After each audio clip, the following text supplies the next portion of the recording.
très contente. On est venu avec mon équipe de Femmes et Cinéma, Louise et Anna, qui se sont mis pour les amorces, comme tu disais. C'est la 3e année qu'on fait ce partenariat avec le Festival de Dinan, qui nous offre la possibilité de diffuser les courts-métrages qu'on produit avec des jeunes, devant d'autres jeunes de la région. Et ça, c'est vrai que c'est une chance assez incroyable. Donc on est arrivé mercredi et jeudi, on a fait toute une journée de projection à l'Emeraude Cinéma et aussi au cinéma de Dinard. Depuis l'année dernière, ils nous offrent la possibilité de prendre un moment pour parler des questions-là. Donc c'est vrai que l'année dernière, on a parlé beaucoup de parité et de violence dans le milieu du cinéma. Et là, cette année, j'avais envie pour cette table ronde de faire des portraits, de prendre le temps vraiment de parler avec des femmes que je considère inspirantes, parce que c'est même un petit plaisir personnel de vous écouter parler de vos vies. Chez Femmes et Cinéma, donc, on travaille avec des jeunes pour les sensibiliser aux questions d'égalité, et on se rend compte à quel point le cinéma est un vecteur et un médium de messages, et surtout à quel point il peut influencer en tout cas des jeunes personnes, il peut éveiller des consciences, il a vraiment un pouvoir assez incroyable. Et je remercierai jamais assez des personnes qui sont engagées aussi dans le cinéma et qui veulent faire changer les choses de par leur métier. Donc voilà, mais premièrement, pour commencer, je voudrais que vous parliez de votre métier, parce que je ne sais pas si tout le monde connaît, peut-être un peu plus le métier de comédienne, mais j'aimerais que vous disiez en tout cas avec vos mots ce que c'est votre métier, peut-être raconter un petit peu votre quotidien dans ce métier-là. Je vais commencer avec toi, Florence. Donc tu es réalisatrice. Et qu'est-ce que c'est pour toi? Déjà, merci les filles d'avoir organisé cette table ronde, c'est trop bien. Et merci de vous être levées ce matin pour venir nous écouter. En tout cas, si vous avez des questions, n'hésitez pas, que ce soit un peu interactif et tout. Et je tiens à préciser que c'est ces moments-là, en tout cas ce moment-là qu'on va vivre ensemble, qui paraît plutôt anodin et en fait qui a beaucoup d'importance dans ce milieu, parce que effectivement, il y a un vrai travail à faire pour que les femmes aient plus de place dans le cinéma. C'est encore très inégalitaire, même si évidemment ça n'a jamais été aussi bien dans le monde du cinéma. Donc voilà, merci beaucoup déjà. Et donc moi, j'ai commencé en tant qu'actrice, ce que je suis toujours, et du coup là je le suis aussi dans mon film. J'ai fait les cours Florent à Paris, très original, école que fait absolument tout le monde. J'ai fait la classe libre après, donc c'est le parcours des 2 ans de gratuité. Et ensuite, j'ai eu une très forte envie de raconter des histoires, donc c'est vraiment ça qui m'a motivée à réaliser. Et donc j'ai fait après l'école Courtrage-May, en formation de réalisation. Et mon quotidien de réalisatrice, c'est très dur à dire, parce que c'est vraiment... ça varie énormément selon les projets, selon si on est en prépa, si on est en tournage, si on est en post-production, si on est en écriture. En fait, moi, ce que j'adore avec ce métier de réalisatrice, c'est que c'est très complet. C'est vrai que quand j'étais que actrice, j'avais l'impression, en tout cas c'est vraiment très personnel, mais de ne pas avoir vraiment de poids sur le parcours que je pouvais avoir, alors que maintenant que je fais aussi de la réalisation, j'ai l'impression que je peux construire quelque chose, que je suis un peu maîtresse de mon destin. Oula, des grandes phrases. Ah ouais, il doit y en avoir, je le dis. Non, mais en plus c'est hyper sincère, vraiment, j'ai l'impression que je peux construire quelque chose, donc c'est très gratifiant. Donc voilà, ça varie beaucoup. Là en ce moment, je suis en post-production, donc je suis en train de monter le pilote d'une série. Et j'ai une série qui va sortir en début décembre, donc je vais ensuite faire la promotion de cette série. Voilà. Tu réalises et tu t'écris aussi? Oui. Là, le film que vous allez voir, je l'ai écrit et je l'ai réalisé, ouais. Je l'ai coécrit avec Dimitri Lucas. Donc Fabienne, est-ce que tu peux nous expliquer ce que fait une directrice de casting? Eh bien, tout d'abord, je voudrais dire qu'à la différence de toi, où les femmes ont eu beaucoup de mal à prendre leur place et à s'imposer, et on est sur le chemin, on est sur une progression. Moi, je suis plutôt dans un métier qui est majoritairement féminin et depuis longtemps. Ça nécessite une sensibilité, une psychologie, une écoute qui fait qu'il y a plus de femmes qui se sont orientées sur ce métier. Qu'est-ce que c'est directeur de casting? C'est choisir des acteurs au plus près pour servir un film. C'est pas seulement choisir des bons acteurs par rapport à un personnage, c'est choisir un acteur qui va bien avec un autre acteur par rapport au réalisateur avec qui on travaille et bien sûr qui épouse le personnage. Mais il y a toute cette dimension tridimensionnelle à prendre en compte.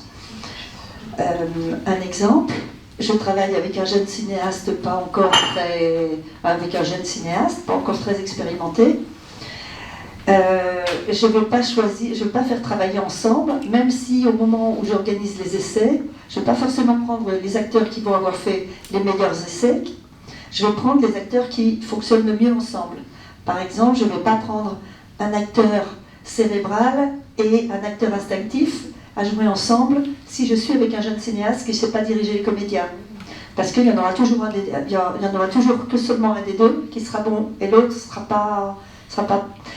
L'acteur instinctif, il va être bon tout de suite. L'acteur cérébral, il a besoin de plusieurs répétitions, et plus il va répéter, meilleur il sera. Si on le met tout de suite à jouer ensemble, l'acteur instinctif va être bon. Au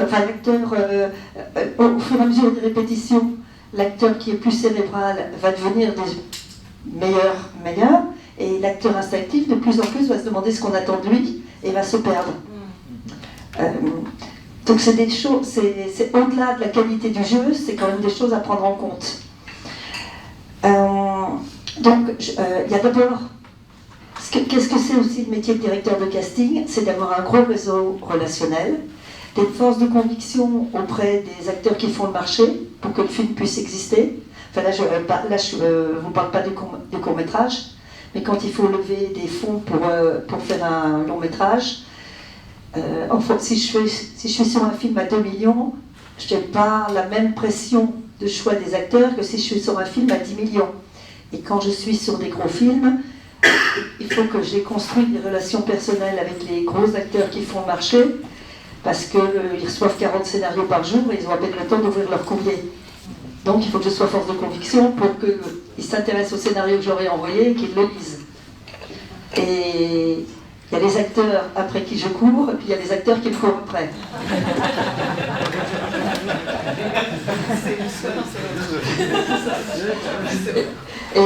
Et donc, les acteurs qui me courent après, c'est plutôt pour la deuxième partie. C'est ceux que je choisis, à qui je donne des essais à faire. C'est pas ceux à qui je suis plus de venir sur le film. Donc je vois 2-3 acteurs, je vois toujours 3 acteurs par rôle, dans des sensibilités différentes. Je les reçois en casting, on travaille la scène, on essaye de lui donner des couleurs différentes. Et ensuite, je discute avec le réalisateur et le producteur pour essayer de voir quelles sont les meilleures alchimies. Un casting, c'est ça. Et comment et pourquoi un réalisateur fait appel à toi spécifiquement? C'est souvent des affinités? C'est soit le réalisateur, soit le producteur qui fait appel à moi. C'est en fonction des films qu'ils ont vus dont j'ai fait le casting, où ils se disent tiens, ça serait intéressant, voilà. Soit c'est parce que je les ai rencontrés peut-être en festival quelquefois. Pourquoi on fait appel à moi? Je n'ai pas obligée de répondre à cette question. Il faudrait demander aux gens qui m'engagent. Oui, c'est vrai. Merci. Léonore, est-ce que tu peux nous expliquer avec tes mots... Donc déjà, je rappelle que Léonore est suisse, donc tu as commencé ta carrière en Suisse. Oui. Ouais. Et si tu peux nous expliquer, voilà, avec tes mots, ce que c'est pour toi d'être comédienne au quotidien. Très bien, bonjour à tous, merci, vous êtes levés, on va le redire encore, mais... Non, alors, moi j'ai... En fait, je trouve que le métier de... Enfin, c'est pour ça que c'est super qu'on fasse ça aussi, mais le métier de comédienne, il y a une notion, enfin même de toute façon tous ces métiers-là, mais de légitimité. Je crois que c'est un peu la grande question de légitimité de faire ce métier ou pas. Et moi, je viens du coup de Suisse, où effectivement, c'est pas quelque chose qui est... enfin, ça l'est jamais vraiment, mais je sais que quand j'ai voulu faire ça, mes parents étaient totalement oui d'accord c'est super, mais sinon, vraiment, pour de vrai, tu veux faire quoi? Et donc il y avait quelque chose une notion de, ok, donc en fait c'est quelque chose d'un peu exceptionnel ou particulier d'être comédienne. Et donc quand je le justifiais avant de commencer vraiment à travailler auprès des gens, je disais oui, je sais que c'est un rêve, mais peut-être c'est possible. Donc il y avait déjà quelque chose de, il va falloir se battre et pour vraiment, même avec moi-même, pour me dire que c'est quelque chose de, non, de vrai, de légitime de faire ça. Et donc j'ai commencé par les Beaux-Arts, la Aide à Genève, qui est une grande école d'art, pour le coup, art visuel, pas art théâtral. Et c'était super, parce que j'aimais aussi être derrière la caméra, j'aimais aussi la photo, etc. Mais aussi parce que justement, c'était une grande école, parce que pour mes parents, du coup, il y avait quelque chose de reconnu, donc c'est ok, alors que les arts visuels, je crois que pour les déboucher, c'est encore plus dur que d'être actrice. Mais bref, c'était une grande école. Et il y avait un diplôme à la clé. Donc j'ai commencé avec ça, et en fait, ça a été très dur de faire cette école, parce que je n'étais pas à ma place, en fait, c'était pas ce que je voulais faire. Mais avec le recul, je pense que ça m'a donné énormément dans la notion de... Déjà, il y avait des jurys aussi, c'était tous les 6 mois, il fallait présenter un travail, etc. Et donc, on te pose des questions très personnelles sur ton travail, et donc forcément, comment tu te défends. Et donc, c'était un vrai apprentissage aussi pour toujours me dire, ok, pourquoi je fais ça, et qu'est-ce que je veux vraiment défendre derrière ça. Donc j'ai fait cette école, et après ça, je suis partie à Paris, du coup, pour Conflans, voilà, bonjour, bien sûr. Classique, bien sûr. Mais je suis pas restée longtemps, j'ai fait 1 an, et je suis allée en Angleterre.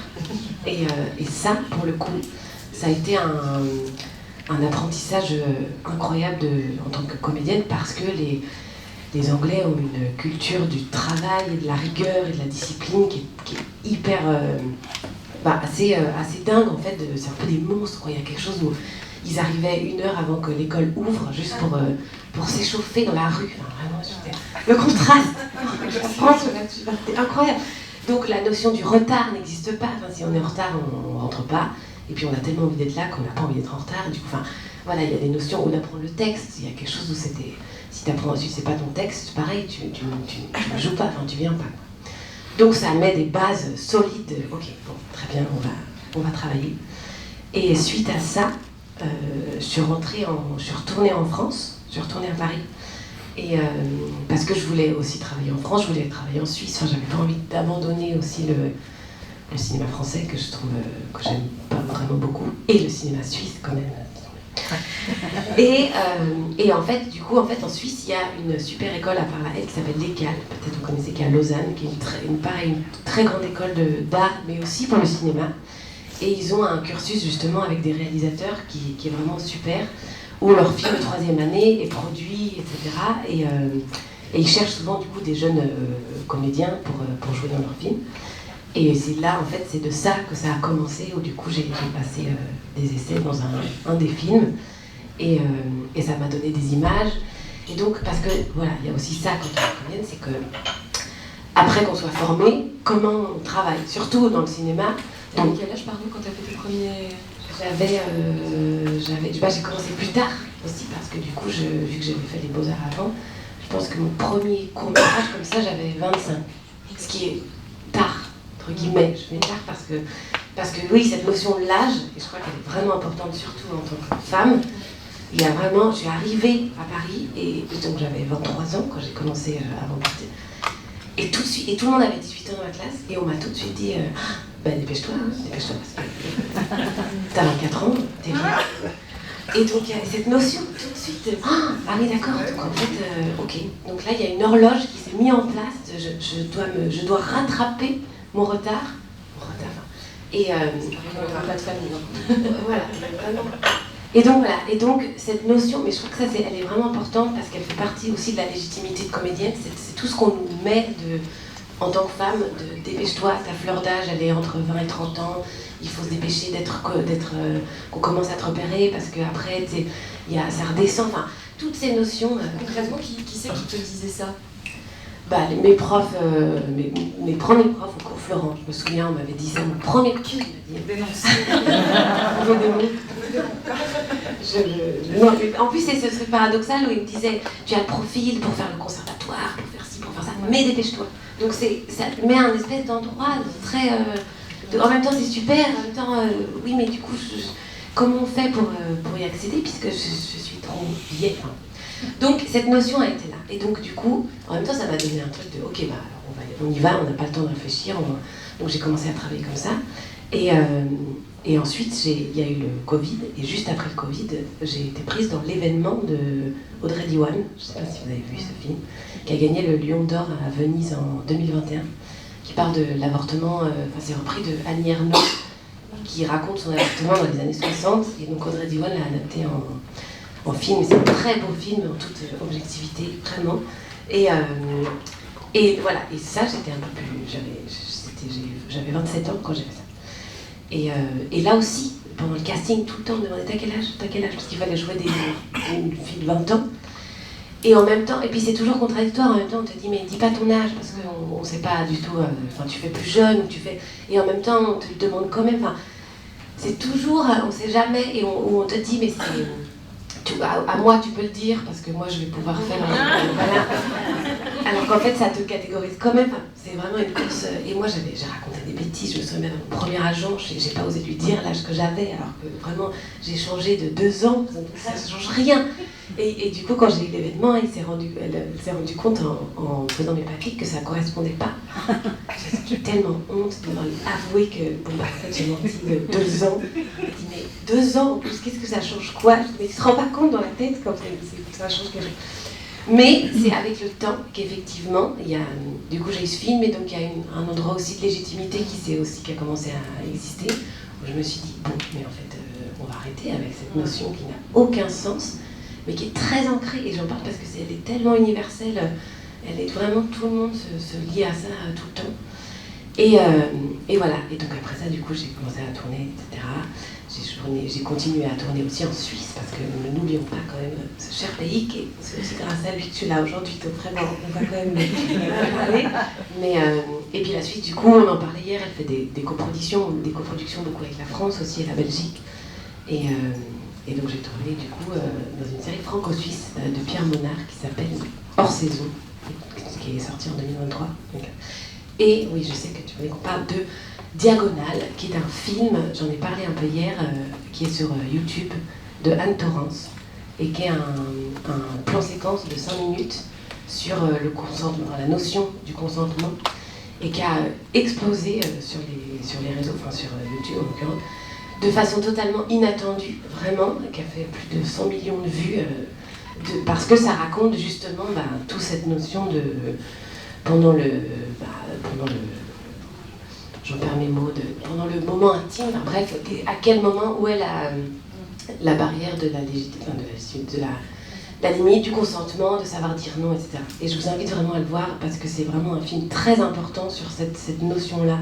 Et elle a fait un travail très fin, Anne Torrance, qui est une super illustratrice suisse pour le coup. Vraiment. Pour le coup. Non, pour le coup, non, je suis pas du tout dans ce sens-là. Dans le sens où, genre, je vais en parler parce qu'elle est vraiment super intense. C'est pas du tout dans ce sens.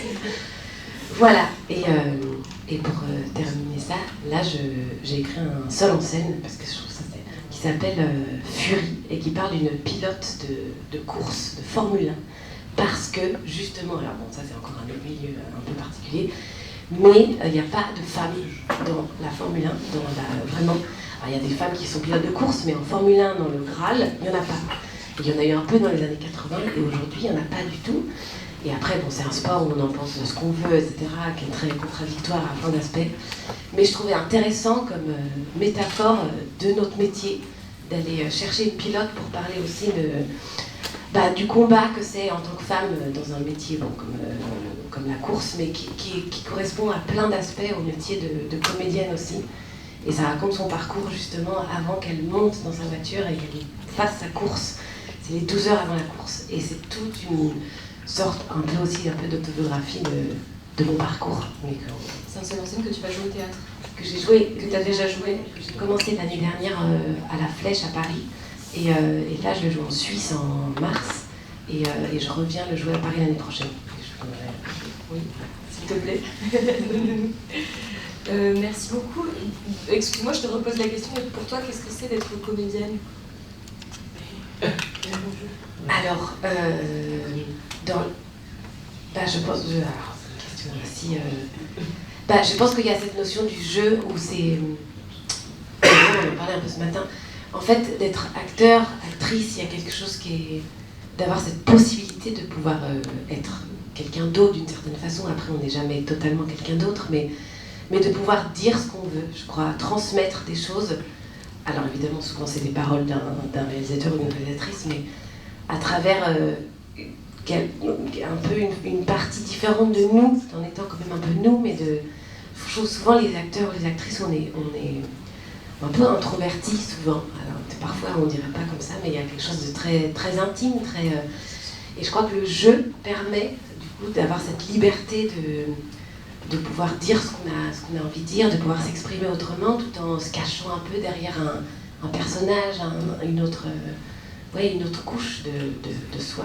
Et moi j'adore ça, je trouve que c'est génial de se dire qu'on peut créer quelque chose à partir de soi, où il y a toujours quelque chose un peu de soi, mais d'aller tirer ailleurs et d'aller chercher au plus loin de qu'est-ce que ça peut... jusqu'où est-ce qu'on peut aller avec ça, et jusqu'où ça touche, surtout de raconter des histoires. Je crois que c'est vraiment ça aussi. C'est vraiment ça qui t'a donné envie d'être comédienne? Oui, c'est vraiment... c'est transmettre, mais c'est un peu tout. On fait tout ça en fait dans ce métier, de transmettre de façon différente. Et puis je crois que le cinéma, il y a quelque chose où par exemple, pendant le premier tournage de l'événement, je regardais toute cette machine complètement folle du cinéma, où je me disais c'est dingue parce que quand on regarde un film, on voit juste les acteurs et parfois l'image, on a cette conscience-là, mais on n'a pas conscience de toute l'équipe qu'il y a derrière pour que ça se passe. Et c'est un des seuls arts si forts qui crée ça, où il y a 200, 300 personnes, parfois même plus, et même du sixième assistant derrière, il est aussi important que, c'est tout un maillon comme ça, qui fait que ça crée une histoire. Et moi, ça, je trouve ça, et d'être au service de ça en tant qu'actrice, c'est incroyable, quoi. On transmet cette chaîne jusqu'au spectateur. Moi, j'adore. Merci beaucoup, Léonore, d'avoir parlé de tout ça et de ton parcours. Fabienne. Bonjour. Est-ce que tu pourrais un petit peu nous parler justement de ton parcours avant, peut-être même que tu deviennes directrice de casting, et comment est-ce que tu es venue à ça? Eh bien, j'étais jamais allée au cinéma avant de travailler dans le cinéma.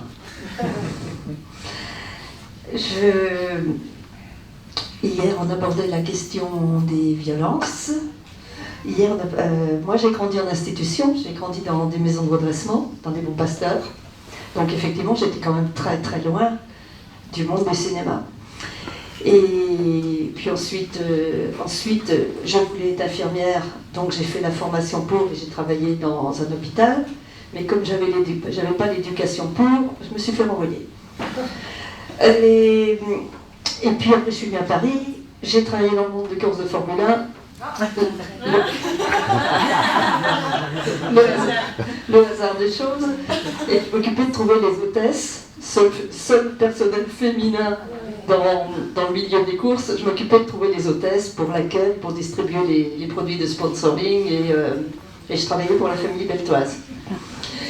Et puis j'ai travaillé aussi pour les courses de offshore, où pareil, je trouvais les hôtesses pour Didier Pironi, pour l'écurie de Didier Pironi.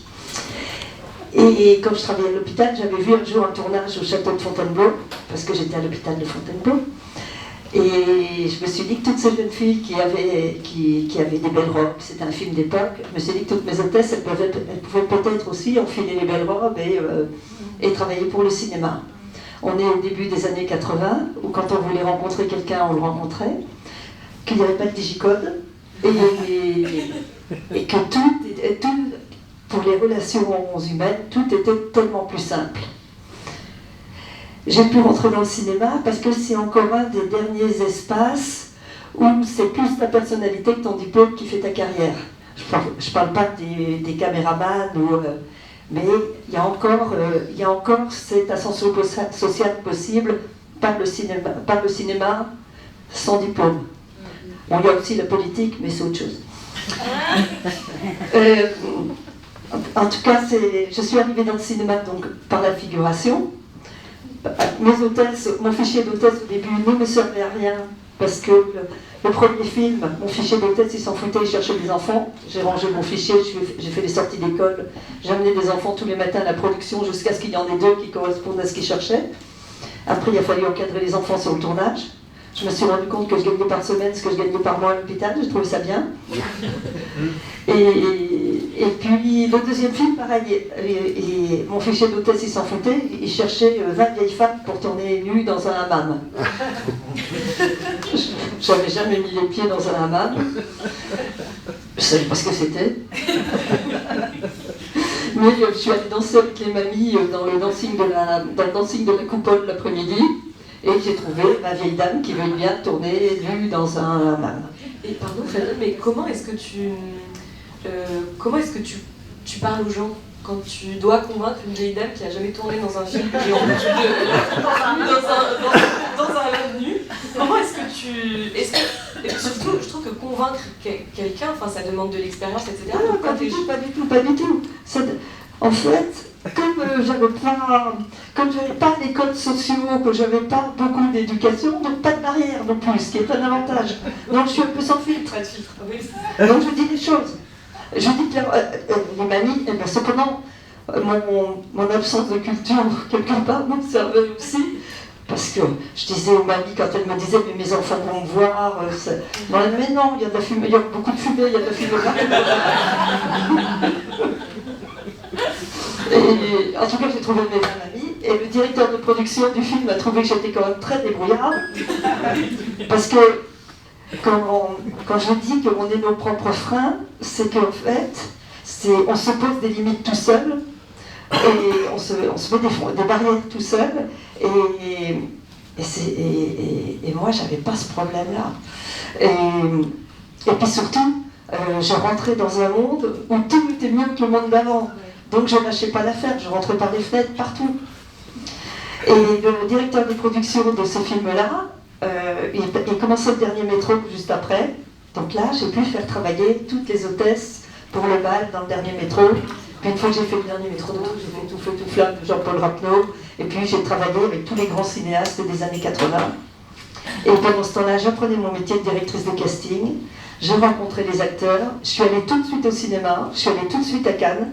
J'ai découvert que le monde ne s'arrêtait pas au cinéma, que le monde ne s'arrêtait pas à la France par le cinéma. Et là, j'allais voir les films, non pas parce que le film m'intéressait, mais parce que c'était l'heure.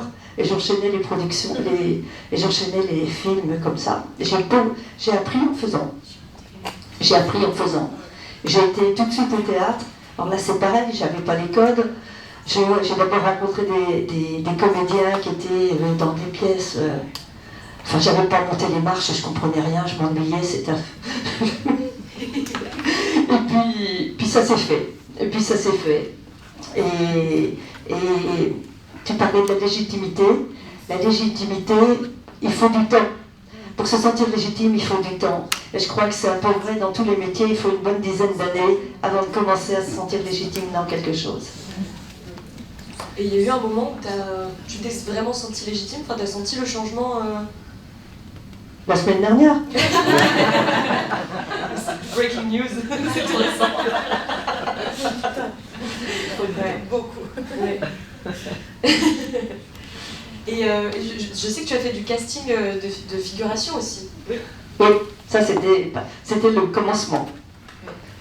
Ouais, j'ai commencé par le casting figuration, ensuite j'ai fait un film, après je suis passée au casting d'acteur, et je travaillais sur Pentimento, le film de Tony Marshall, dont Antoine de Caunes était un des rôles principaux. Et il m'a dit, on a une petite chaîne de télé, on démarre, est-ce que tu veux venir avec nous? C'était Canal+. Donc j'ai fait toutes les belles années Canal. J'ai fait tous les castings des chroniqueurs, des Miss Météo, des comédiens pour Canal. J'ai pu engager des assistants qui eux démarraient et s'occupaient de la figuration. Et en parallèle, après, j'ai continué à faire des films. J'ai fait beaucoup de films. Et il y a un moment où j'ai eu envie de... il n'y a pas si longtemps que ça, hein, il y a une dizaine d'années, j'ai eu envie de me remettre en expérience, de me remettre en danger, de me remettre en apprentissage. Et je me suis lancée dans la formation. Donc j'ai beaucoup travaillé en Afrique. Et si j'ai travaillé en Afrique, c'est parce que je suis allée en Belgique.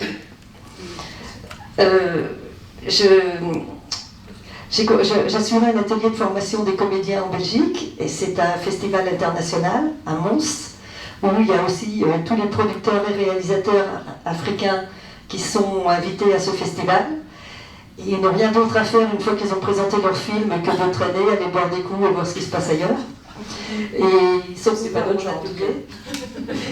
Et donc je me suis retrouvée à aller former les comédiens au Togo, Burkina Faso, au Bénin, au Sénégal, au Cameroun. Et très vite, j'ai séparé l'atelier. Il y a l'atelier officiel, ce pourquoi je suis engagée pour former les comédiens. Et puis, il y a l'atelier officieux où je prends que des femmes et où je travaille avec les femmes je travaille avec les femmes sur la confiance en elles et en leurs valeurs, en leur disant que le métier de réalisatrice est un vecteur de transmission de valeurs absolument formidable pour changer la société, pour changer leur monde, pour donner à voir le monde qu'elles aimeraient demain. Que je pense que l'Afrique, c'est les femmes qui changeront. Je pense que l'Afrique, si elle doit changer, si elle doit sortir de son marasme, ça serait par les femmes. Parce que c'est les femmes qui travaillent, c'est les femmes qui gagnent l'argent, c'est les femmes qui éduquent les enfants. Et en plus, c'est dommage qu'elles n'ouvrent que des boutiques de couture parce qu'elles ne peuvent pas vivre de leur métier d'actrice aussi, ou de réalisatrice.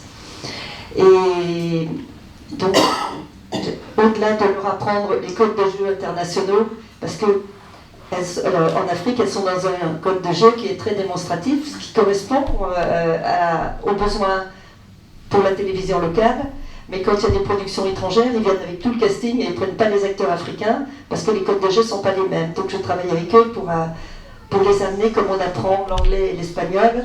Moi, je leur apprends aussi les codes de jeu beaucoup plus intimistes pour leur permettre de participer aux productions étrangères qui viennent en Afrique.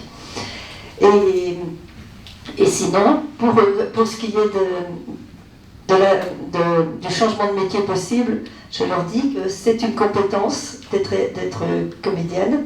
C'est une vraie compétence qui est transmissible dans le monde du commerce, des médias, de l'enseignement, de la politique, et qu'elles se servent de cette compétence pour pénétrer ces mondes-là, pour changer leur monde.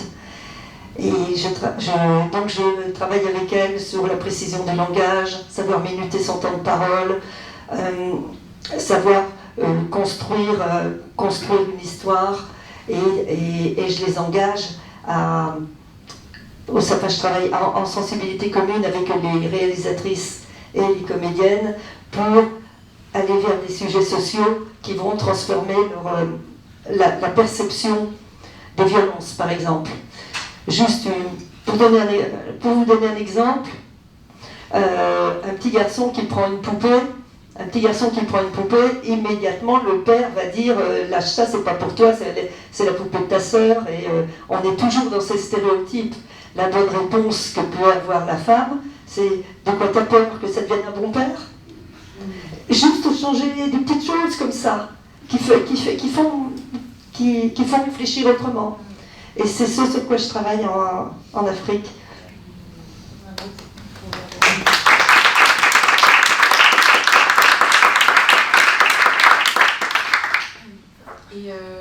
Et aujourd'hui, est-ce que tu continues à faire des castings sur du long, où tu te consacres vraiment à la formation Ah non, je continue à faire du casting sur du long, sur du court. J'ai un court-métrage là que j'ai fait, qui a eu plus de 50 récompenses, qui est parti aux Oscars. Ça s'appelle La Valise Rouge. Ça... je l'ai vu. Oui, je continue à faire du casting. Et contrairement au métier d'actrice, où je pourrais répondre d'ailleurs à cette question de l'âge, c'est que dans mon métier, plus je vieillis, plus je suis compétente, plus j'ai un réseau relationnel et plus j'intéresse les producteurs parce que j'ai des relations personnelles avec les acteurs qui font le marché. Un réalisateur, il fait un film tous les 5 ans, moi j'en fais 5 par an, donc j'ai plus de poids sur le marché qu'un réalisateur. Voilà, on parlait de légitimité, bah, je pense que Fabienne a répondu à la question. Merci beaucoup Fabienne. Pardon, à la question de l'âge pour les acteurs, c'est un vrai sujet. Cette pression de l'âge, elle est mécanique en fait.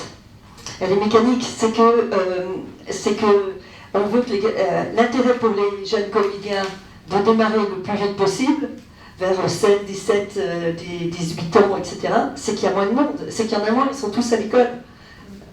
Les jeunes sont à l'école, ils ne sont pas encore dans leur métier.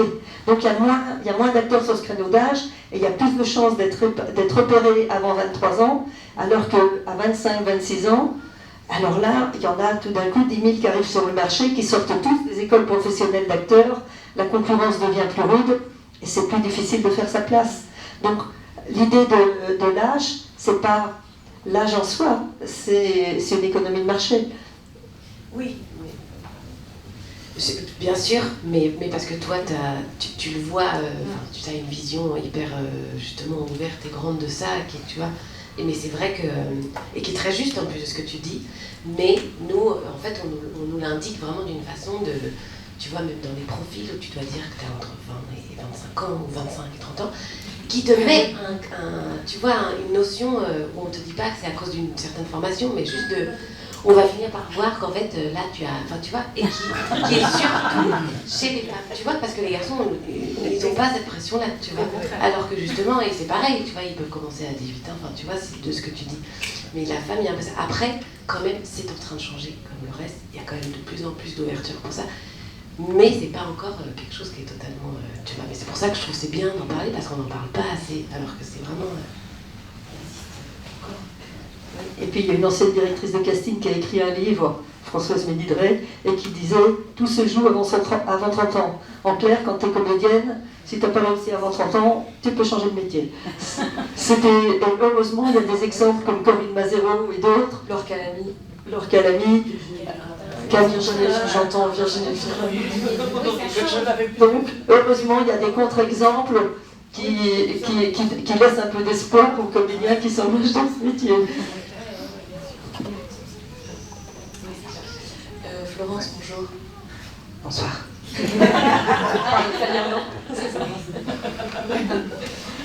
Florence, est-ce que tu peux, t'en as un petit peu parlé tout à l'heure, donc toi tu es comédienne de formation et tu t'es lancée à la réalisation après, est-ce que tu peux nous revenir un peu justement sur ton... Ouais, je crois que j'ai un petit peu dit tout à l'heure, non? J'en ai déjà parlé. Tu peux, on t'écoute. Ah. Non, bah qu'est-ce que je peux rajouter Ouais, en tant que capitaine de bateau, et ben c'est justement, je peux un peu parler de cette notion de chef que j'essaie de pas du tout appliquer, en tout cas sur mes plateaux. Je préfère me sentir comme une leaduse où en fait ma passion là en tant que réalisatrice, c'est vraiment de réunir des gens les plus talentueux dans chacun et chacune de leurs postes. Et de pouvoir les réunir et qu'ils soient au summum de leur art, chacun et chacune, et de pouvoir leur donner la place et la légitimité d'être là. Et c'est pour ça que là, j'essaie de travailler sur mes derniers plateaux, à encourager des femmes à être sur certains postes, typiquement ingé son, donc c'est ceux qui sont avec la perche et qui sont derrière une petite manette pour régler plein de boutons comme ça. C'est beaucoup d'hommes et j'ai vraiment galéré à trouver des femmes. Et donc j'essaie de militer un peu dans le milieu pour faire, oui, on est un peu dans une période là où il va falloir aller chercher des femmes parce qu'elles ne se sentent pas légitimes d'être là. Donc il y a un peu cet effort à faire, ça prend du temps, ça demande à passer beaucoup de coups de fil, à rencontrer des gens, à prendre le risque de prendre quelqu'un qui sera peut-être effectivement moins bon, moins bonne en l'occurrence, parce qu'elle a moins d'expérience tout simplement. Mais en fait, si on fait pas si on part pas, on passe pas par la chance. C'est ça. En fait, cette assistante, elle va jamais pouvoir devenir chef de poste ensuite. Donc je vis ça un peu en ce moment. C'est très très joyeux d'avoir ça sur les plateaux, parce que forcément ces femmes-là, elles se donnent à 200% parce qu'elles ont trop envie d'être là, et elles sont et même en tant qu'actrice aussi. Donc voilà, j'essaie de prêcher la bonne parole, de se dire ce n'est qu'une étape, vivons-la ensemble. En plus, elle est hyper agréable à vivre, et j'espère que dans 5 ans, il y aura l'égalité sur les plateaux. Et donc tu écris, tu réalises et tu joues aussi dans tes courts-métrages, etc. Et là, récemment aussi, tu as fait une série pour Amazon Prime, c'est ça, hein, je ne me trompe pas. Est-ce que tu sens que... Je suis vendue. Tu as vendu ton âme au diable. C'est pas toi qui as écrit la série, par contre. C'est En Terrasse. C'est ça. Et est-ce que tu sentais que... comment dire, eux, ils avaient par exemple pour volonté de prendre une femme, ou est-ce que c'était même pas un sujet pour eux? Enfin, tu vois, est-ce que vous en avez parlé? Est-ce que c'est pas, c'est juste pas un sujet, c'est juste, tu vois. C'est intéressant ce que tu dis. J'ai essayé d'en parler, mais je sens que, je sais pas, j'aurais pas vraiment de réponse. En l'occurrence, il y a plusieurs chaînes en ce moment qui essaient d'engager des réalisatrices. Donc peut-être que j'ai eu une discrimination positive à être sur cette série. Oui. Et donc effectivement, sur le début de cette... ouais, voilà, je saurais jamais. Mais c'est sûr que, encore une fois, on en revient à la légitimité. Mais c'est vrai qu'au début j'étais là, mais est-ce qu'ils m'ont choisi parce que je suis une femme, ou c'est eux qui t'ont contacté.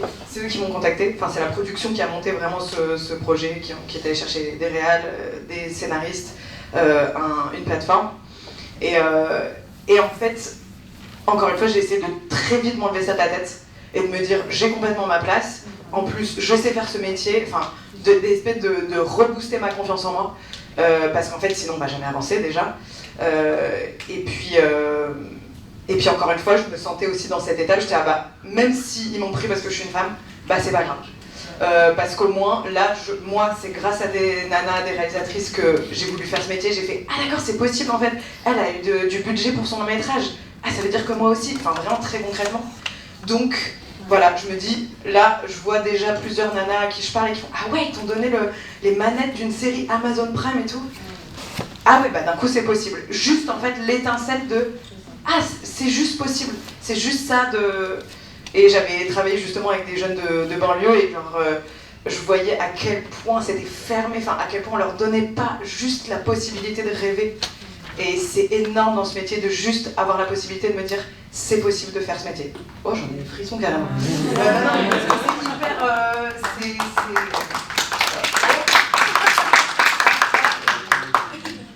C'est vrai qu'il faut avoir des grands rêves pour qu'ils s'en réalisent quelques-uns. Ouais, complètement. Chaque film est un petit miracle. Donc il faut tellement déployer de choses avant. Et on voit que les acteurs, actrices en interview, quand ils sont au summum, mais en fait tout le monde a galéré, tout le monde. C'est si dur ce métier. Et à chaque fois, c'est vrai qu'on voit les gens quand ils ont réussi. Mais croyez-moi, c'est que de l'acharnement.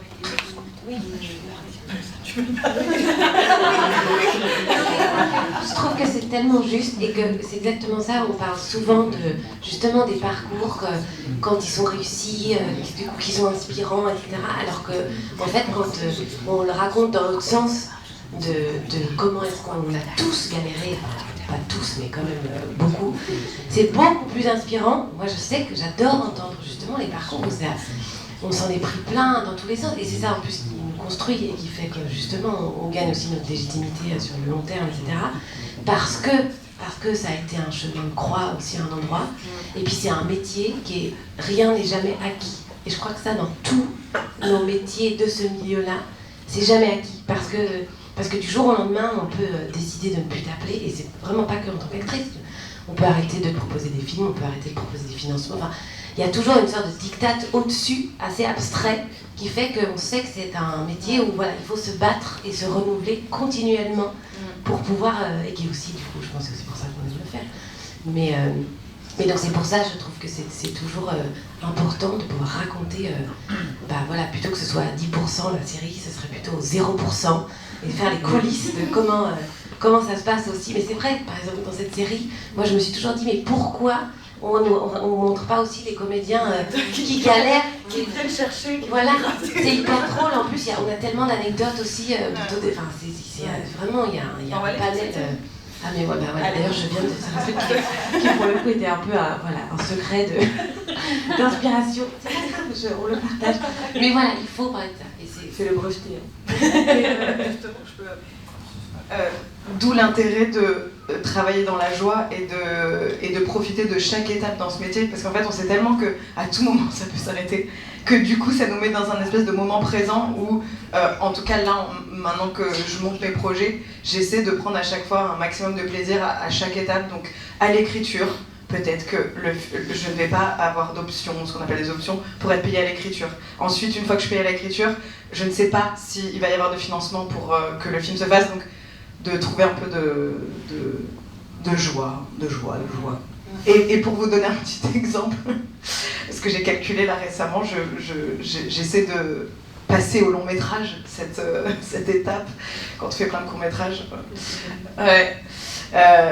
Et j'ai calculé que là, j'en étais à mon 7e refus de long métrage. Genre vraiment, j'étais là, waouh, ça commence à faire un petit record. J'étais là, waouh, mais qu'est-ce qu'il va falloir pour qu'il y ait des productions, qu'il y ait des plateformes, qu'il y ait des diffuseurs qui puissent se dire, ah, on va miser sur elles. Et je comprends que ce soit super dur, parce que effectivement, j'ai fait que des courts métrages pour l'instant. Mais voilà. Pour redonner un peu espoir. Merci Florence. C'est quand j'aurais fait mon long. C'est vrai qu'il faut souvent galérer pendant des années pour réussir du jour au lendemain. Ouais, c'est exactement ça.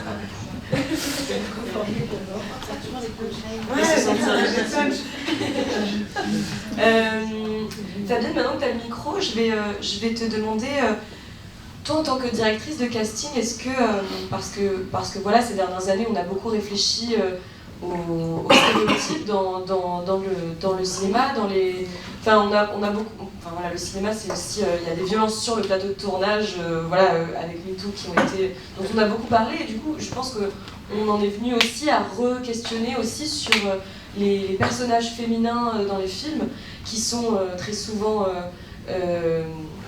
stéréotypés, la femme d'eux, ou alors des métiers très genrés, toujours l'avocat c'est un homme et l'infirmière c'est une femme. Est-ce que toi tu as une possibilité d'action en fait en tant que directrice de casting? Oui, totalement. Non, totalement et pas totalement. C'est un vrai sujet de réflexion. Dans la présentation, j'ai pas encore parlé de l'ARDA, mais c'est le moment. L'ARDA, c'est l'association des directeurs de casting. C'est une force qui permet une réflexion commune, qui permet un pouvoir d'action commun. Et là, justement, on s'est réunis pour parler de l'inclusion des LGBT, du problème de genre, de comment on fait avec ça, pour changer les codes, pour donner de la place aussi à tous ces gens qui peut-être ont une différence, mais ont le droit aussi d'avoir envie d'être acteurs et de pénétrer ce métier. Et donc on est dans une vraie réflexion constructive et collective. Le film d'Audiard nous aide, c'est-à-dire que dans mes distributions, c'est presque plus facile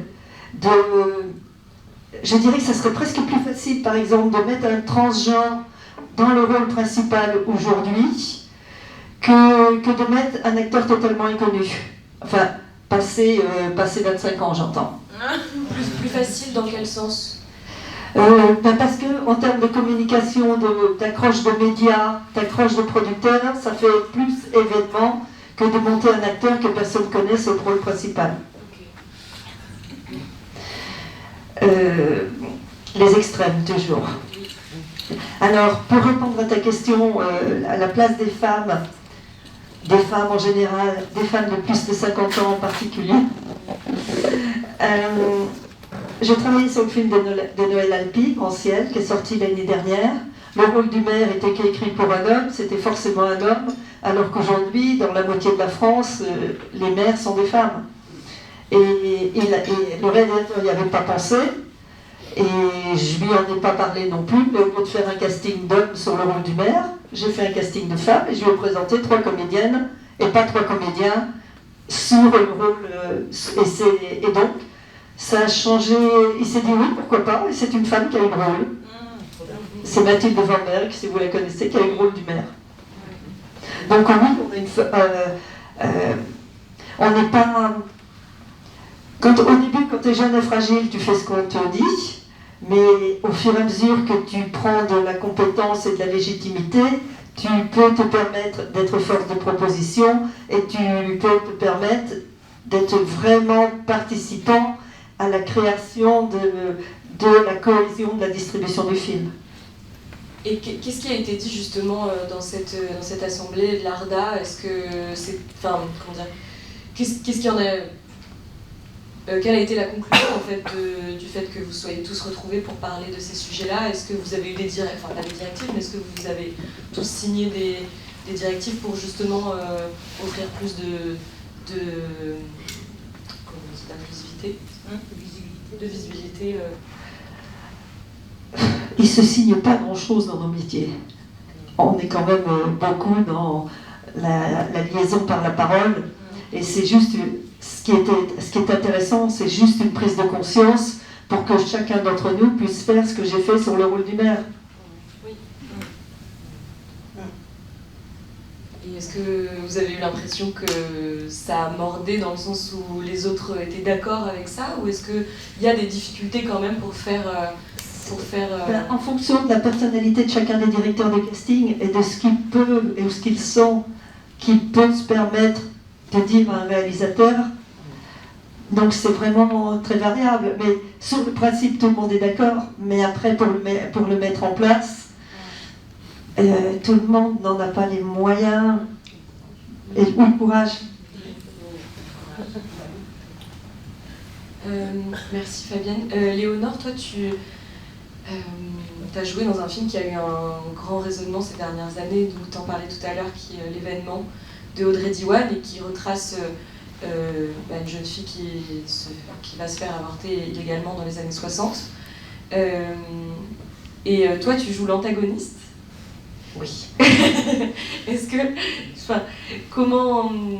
Je me souviens, parce qu'on en a parlé, que tu m'as dit que le personnage de l'antagoniste, elle a laissé une petite place pour justement pas... comment dire... pas parler, on en a parlé ensemble, de la rivalité. Donc voilà, est-ce que tu peux nous parler de ça? Est-ce que c'était pas trop dur pour toi de jouer quelqu'un qui est complètement en dehors de tes valeurs? Non, au contraire, je crois que justement, de ce que je disais tout à l'heure, je pense qu'il y a aussi de pouvoir se dire qu'on peut jouer autre chose que soi, et donc d'aller aussi vers des extrêmes qui sont très loin de nous. C'est même assez jouissif, je crois, parce que je pense que ça exorcise pas mal de choses aussi en soi, de se dire... derrière le rôle de quelqu'un qui n'est pas forcément sympathique, comment est-ce que je peux défendre ce personnage sans le juger, surtout. Et là, effectivement, donc dans le film, dans l'événement, c'est l'antagoniste dans le sens où, en fait, donc, cette jeune femme essaye donc d'avorter illégalement, et ça se passe donc, dans les années 60, on est à l'université, et il y a tout un groupe de bourgeoises très conservatrices, catholiques du coup, qui l'embêtent constamment. Donc je joue une des bourgeoises pestes, conservatrices, catho, bref. Mais c'est un peu... C'était pour... Elle a écrit ça pour... d'ailleurs c'est Annie Ernaux, donc ça a vraiment existé, mais de ces conflits aussi entre femmes, du coup, qui en plus à cet âge-là, à 20 ans, on a... Enfin, il n'y a même pas une conscience derrière, enfin, c'est une éducation surtout. Mais déjà, c'est toujours intéressant de défendre ce genre de personnage. Et effectivement, en fait, quand elle a écrit le scénario, Audrey Diwan, ces filles-là, on était deux avec Louise Chevillotte, avaient beaucoup plus de place et étaient beaucoup plus... il y avait beaucoup plus de scènes où elles étaient pas sympas avec Anna Maria Bartolomei, c'est l'actrice principale qui est vraiment géniale dans le film. Et en fait, au montage, Audrey Diwan a décidé de couper beaucoup parce qu'elle ne voulait pas justement, puisque c'est un film très féministe qui raconte le chemin de croix d'une femme, de raconter encore une fois qu'on est divisé, elle voulait montrer plus la sororité que l'inverse, et donc elle a fait ce choix après, au détriment du coup de nos scènes. Mais je trouve qu'on a très bien compris, parce qu'on s'est dit, mais ça fait du bien d'être justement pas dans un cliché qu'on voit tout le temps entre nous les filles, on se déteste, machin, la rivalité, la blabla. Et donc d'aller quand même dans quelque chose de... Ça existe, parce que c'est quand même important de ne pas oublier que ça existe, mais de ne pas en faire un accès encore principal on déchire entre nous pendant que les garçons nous regardent. Non, ça suffit, on a vu, on connaît ces films, on les a beaucoup aimés aussi à un moment, mais donc voilà, et c'était intéressant qu'elle ose, je crois vraiment, et je pense que ça a donné une valeur encore plus forte au film, que ce soit pas axé aussi sur une rivalité féminine, mais plutôt sur le parcours de cette femme-là. Ça me fait une belle transition pour parler de Florence qui a réalisé récemment le clip d'une artiste qui s'appelle Gilda. Et justement dans son clip elle dit ils ont réussi à nous monter les uns contre les autres. Et c'est vrai que toi tu as réalisé beaucoup de clips pour aussi par exemple Camille et Justine qui sont très influentes sur les réseaux sociaux et tout ça. Tu as fait une petite web série il me semble. Ouais c'est ça, là c'est avec elle. Leur série qui s'appelle Go. Et toi, du coup, dans ton travail de réalisatrice, j'ai l'impression que tu es quand même très engagée. Et là, ton dernier film aussi, il est quand même... Qui est sur la rivalité féminine. Voilà, c'est ça. Merci pour la transition. Est-ce que tu peux justement nous dire comment est-ce que tu considères que le cinéma est vraiment un bon moyen pour faire passer ton engagement? Est-ce que tu y arrives? Alors ça, je pourrais pas dire, mais par contre, moi je sais que c'est grâce à des films que j'ai eu certaines ouvertures d'esprit, que j'ai vu que c'était possible. Donc en fait, c'est un grand oui pour ce vecteur de changement. Le cinéma, en fait, ça nous fait ressentir des émotions. Donc en fait, je peux avoir quelqu'un à côté de moi qui n'a pas le même âge, qui n'a pas la même culture, si au même moment on est en train de verser notre larme sur quelque chose, ou si sur une image, ou si on est en train d'avoir un fou rire, ça nous réunit. Donc c'est extraordinaire, ce vecteur des émotions.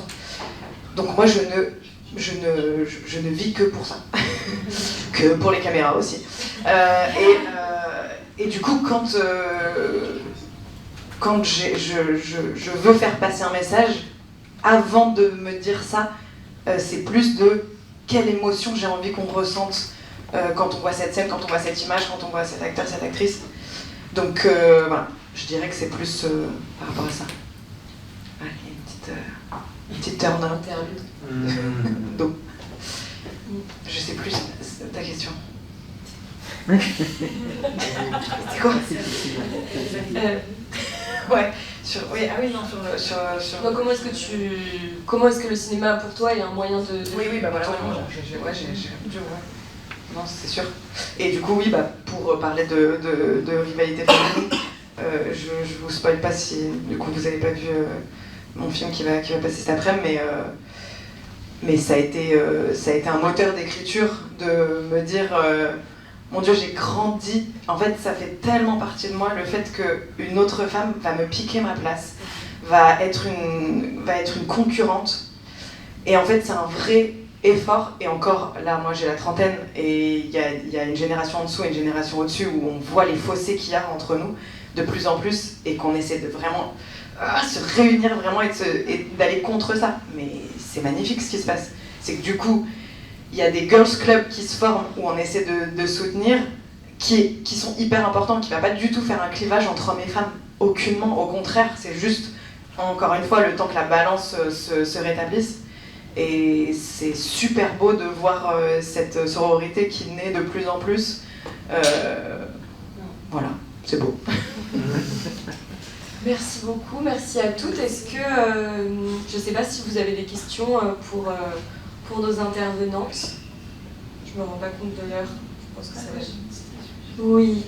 C'est plutôt pour Fabienne, mais ça peut s'appliquer un petit peu à l'Anthropolaton. En fait, je m'intéressais à la typologie des castings dans les films français plutôt grosse production ces dernières années. Je trouve qu'il y a beaucoup de têtes d'affiche. Parfois, vraiment jusqu'à l'Overdose. Par exemple, là, je pensais à L'Amour Ouf, il y a vraiment beaucoup de têtes d'affiche. Ce qui permet, en fait, ce qui ça devient plus compliqué de découvrir des jeunes acteurs ou des acteurs qu'on ne connaît pas. Même par exemple dans Reine Animal, il y avait Paul Kirchner qui fait le rôle du jeune, mais qui est déjà un petit peu connu aussi. Donc ma question c'était quand vous faites le casting, est-ce que c'est un petit peu une prérogative de prendre des acteurs un petit peu plus bankable, c'est aussi l'économie du cinéma, et comment vous faites pour essayer de faire émerger des jeunes talents, des jeunes acteurs que nous, le public, on ne connaît pas forcément? On arrive à faire émerger des jeunes talents, soit parce que on a besoin d'avoir des acteurs en notoriété pour lever les financements, parce que les financiers ne connaissent que les acteurs qui rapportent de l'argent, qui remplissent les salles. Donc, effectivement, Romain Duris, par exemple, on lui propose tout de 30 à 60 ans. Bon.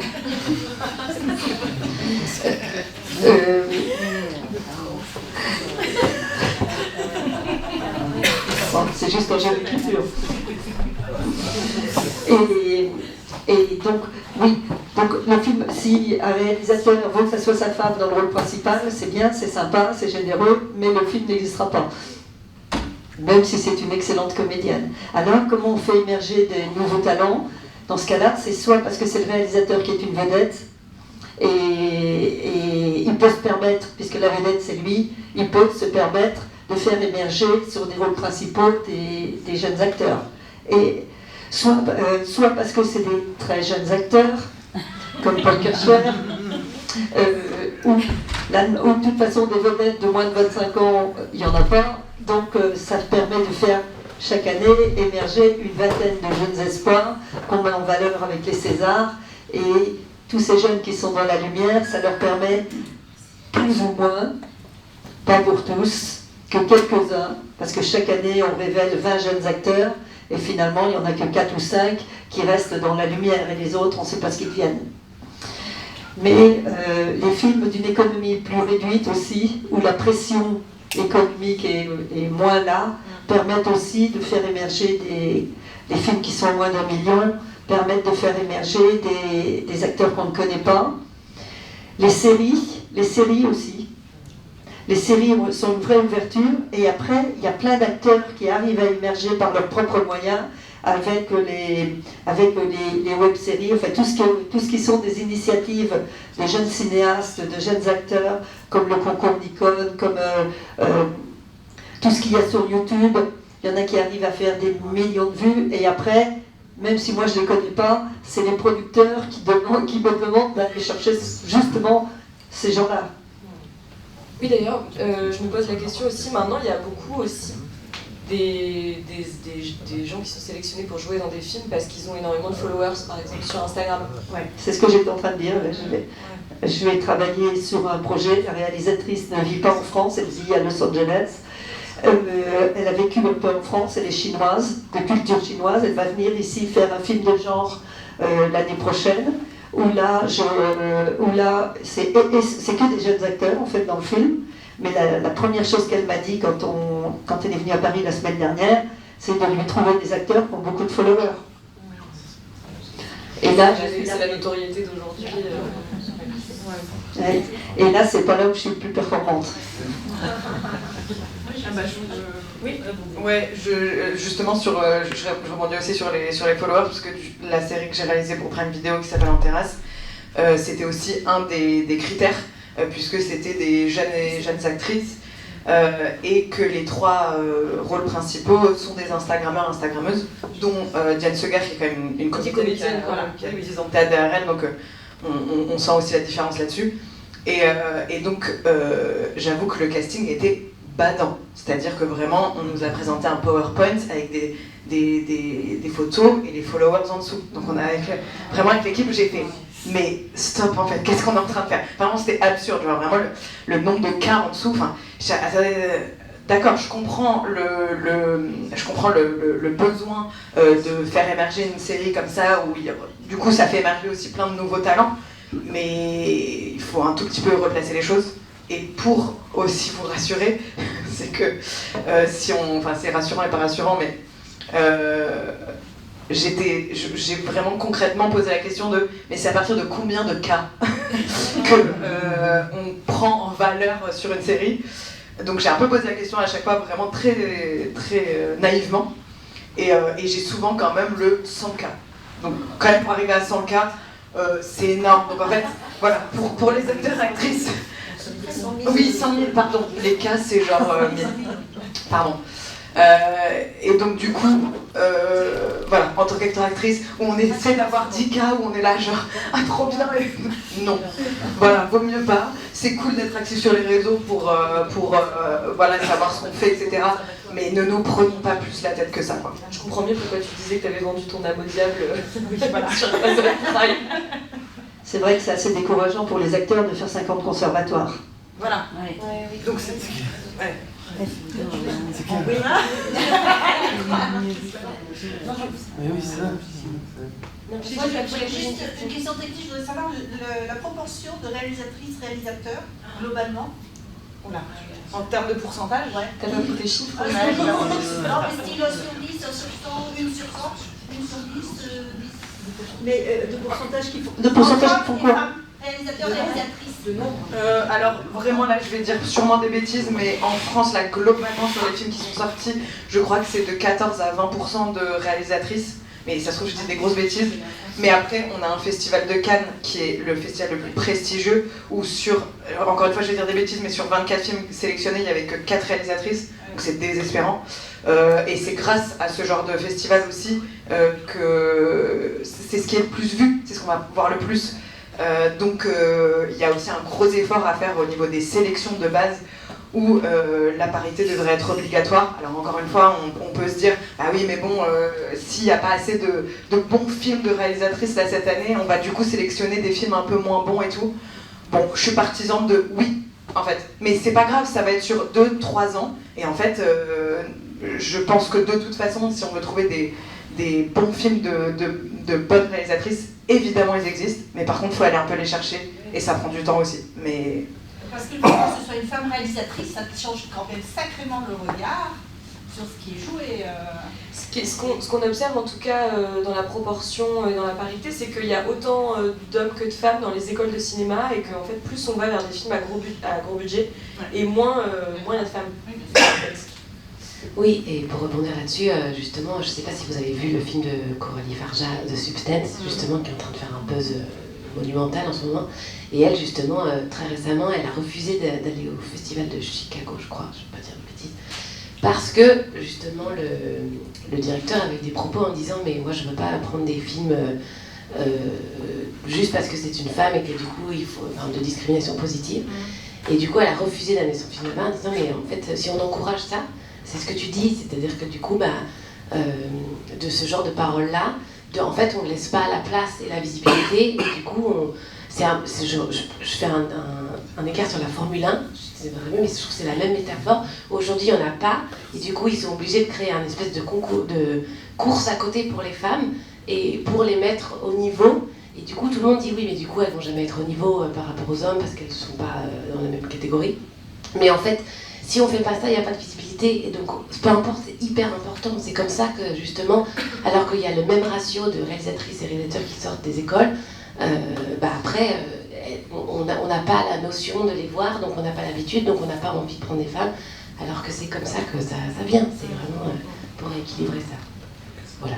Ça serait intéressant d'envoyer vos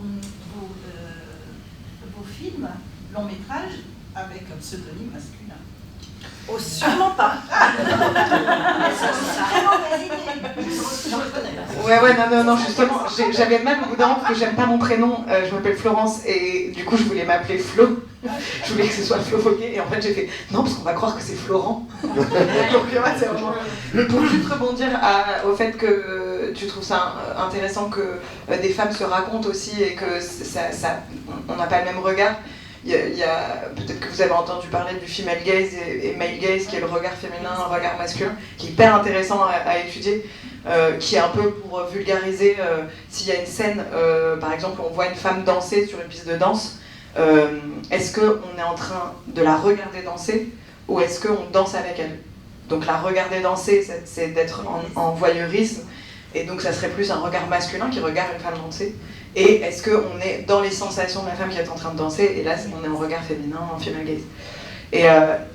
Et du coup, je pense que aussi c'est important sur les prochaines années là que les femmes puissent se raconter de l'intérieur de nos sensations, et comme aussi des hommes pourraient prendre en charge des sujets qui ne sont pas encore développés. Le désir prostatique, voilà. Je donne par exemple.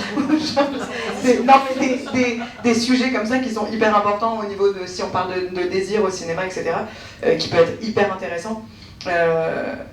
Donc, pour l'instant, j'ai l'impression qu'on a tellement un retard à se raconter que oui, je trouve ça quand même un peu important que des femmes puissent prendre en charge des récits qui les concernent intimement, parce que ça a été tellement développé par des hommes. Voilà. Et que les hommes puissent développer des sujets d'une masculinité qu'on n'a pas l'habitude de voir, qui peut faire beaucoup de bien à beaucoup d'hommes aussi, en parlant avec mes copains.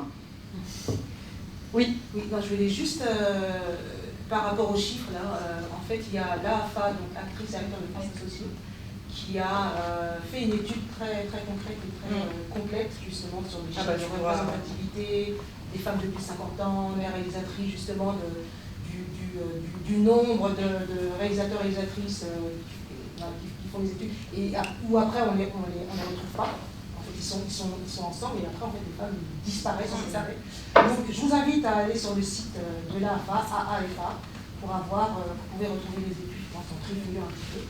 Et puis je vais répondre à la jeune fille par rapport à l'amour ouf. Alors, des charges, entre guillemets, ils ont quand même révélé entre guillemets, Mallory. Non, bien sûr, mais c'est vrai que pas Malik, celui français où. En fait, c'est toujours un peu. Moi, par exemple, j'adore François Civil, mais il est quasiment à tous les films. Terminé, c'est pareil. Et c'est vrai que du coup, ça laisse peu de place aux autres acteurs.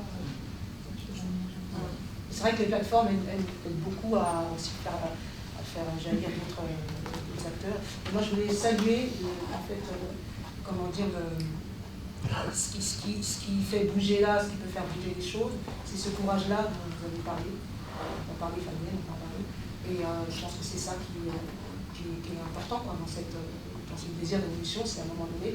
Et je dirais que c'est quasi politique, en fait. C'est quasi politique d'avoir ce courage de changer la typologie de la société.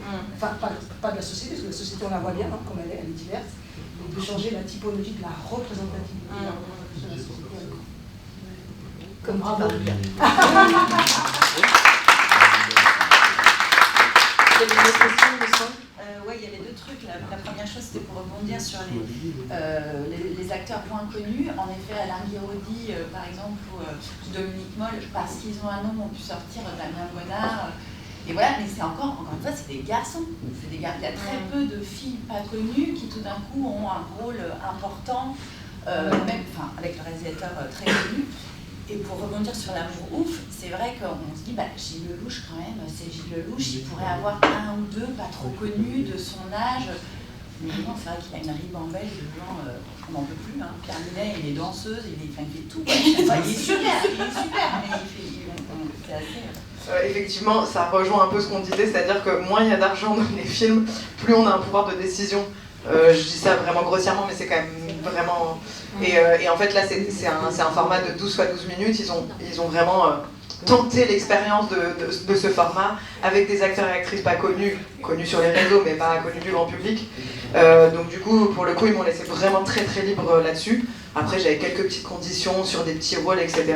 Et d'ailleurs, je les sentais un peu aussi en tournage après, parce que c'est des gens qui ont fait beaucoup de vidéos, mais chez eux tout seuls. Et en fait, c'est pas du tout la même chose quand tu arrives sur un plateau, que tu dois refaire des scènes avec une direction, etc. Donc c'était souvent des acteurs-actrices qui étaient un peu terrorisés. Donc, et vu qu'on n'avait pas du tout de temps, vu qu'on n'avait pas de budget, ça pouvait se ressentir. Après, bon voilà, on sauve les choses au montage et tout, mais voilà, pour le coup, c'était chouette. On a quand même pu mettre en avant plein de nouveaux talents.